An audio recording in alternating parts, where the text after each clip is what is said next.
Olá, galerinha do canal, sejam todos bem-vindos mais uma vez. Vamos falar agora das atividades, jogos e brincadeiras com faixas etárias diferentes. A grande dificuldade do que? De muitos professores e recreadores. Você que é recreadora, recreador dentro da escola, qual é a sua dificuldade? Dificuldade é encontrar a atividade compatível para a faixa etária. Mas, Baeta, são faixas etárias diferentes. O que eu faço? Como eu posso conduzir? Aí vai fugir um pouquinho da sua alçada essa dica.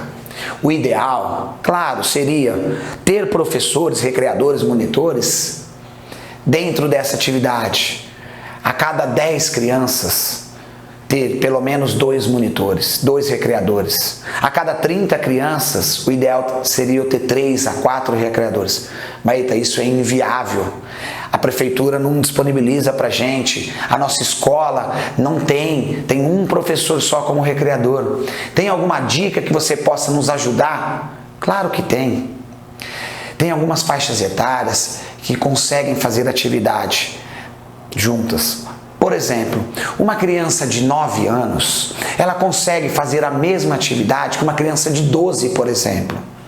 Claro que você vai ter que adaptar. Quando eu falo em adaptação, nesse caso, nessa idade de 9 a 12 anos, eu falo em adaptações de regras. Como eu já falei nos vídeos anteriores, mas vale sempre a pena ressaltar.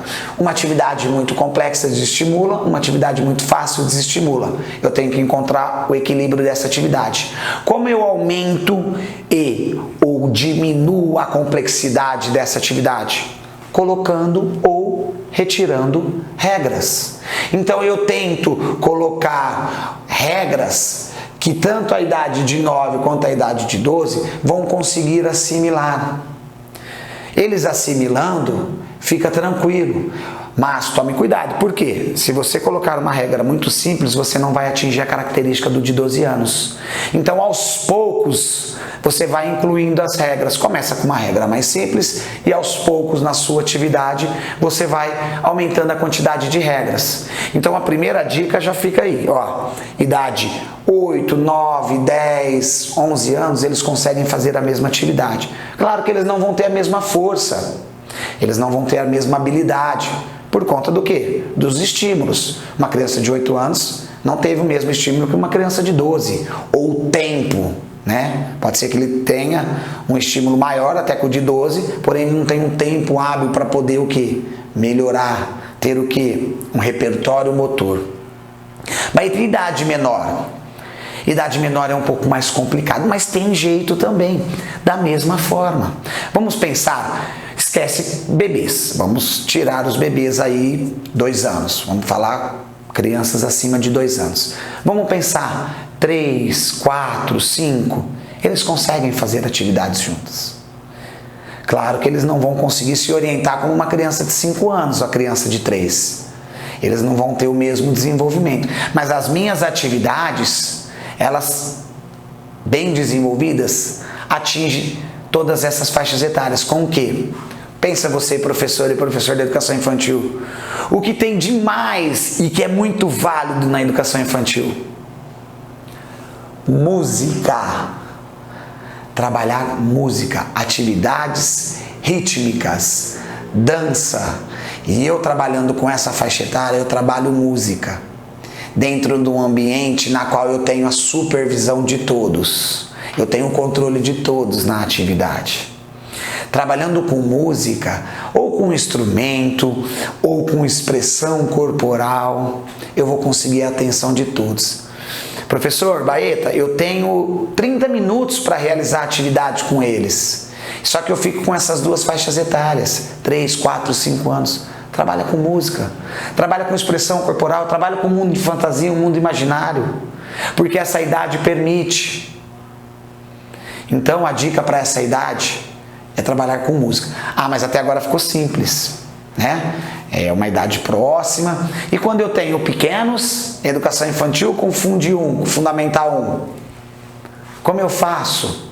Aí eu volto naquela primeira dica que não vai, Aí eu volto à primeira dica que eu falei no início do vídeo.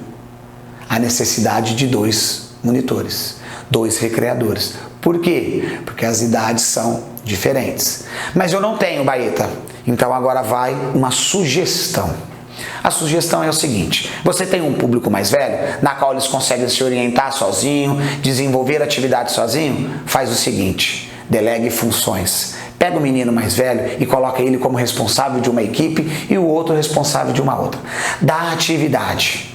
Deixa eles desenvolverem. Claro, dentro sempre do seu campo de visão. E aí a sua atenção vai ser voltada para as crianças de 3 anos de idade. Por quê? Porque elas requerem uma maior atenção, um maior cuidado. E aí a sua atenção volta para essas crianças. Ah, mas eu esqueço aquela? Não. Aí também não pode esquecer que você é professor. Aí é aquela brincadeira e aquele ditado: um olho no peixe, um olho no gato. Por quê? Porque não tem outro jeito. A solução é ter mais professores. Não tem? Desenvolve atividade com os maiores, coloque pessoas responsáveis, crianças mais velhas para tomar conta, tá? Não tomar conta e não participar. Seu líder é aquela pessoa que vai conduzir, mas também tome cuidado quem você vai colocar, tá? E as crianças pequenas, você desenvolve as atividades. Sempre com um intervalinho de uma atividade para a outra, você direcionar sua atenção para esse público também. Mesmo porque todas as crianças têm o direito de aprender e desenvolver da mesma forma. E de atenção do mesmo jeito. Então a dica é o seguinte: separa por faixas etárias ou grupos de faixas etárias diferentes, que aí você vai ter uma maior facilidade na sua aplicação de conteúdo. Mas não esqueçam, o ideal é sempre ter mais professores. Mais professores, mais cabeças pensantes, o cuidado aumenta, a atividade é desenvolvida de uma melhor forma, tá bom? Então fica essa dica aí, um grande abraço para a galera do canal, abração, tchau, tchau, um beijo.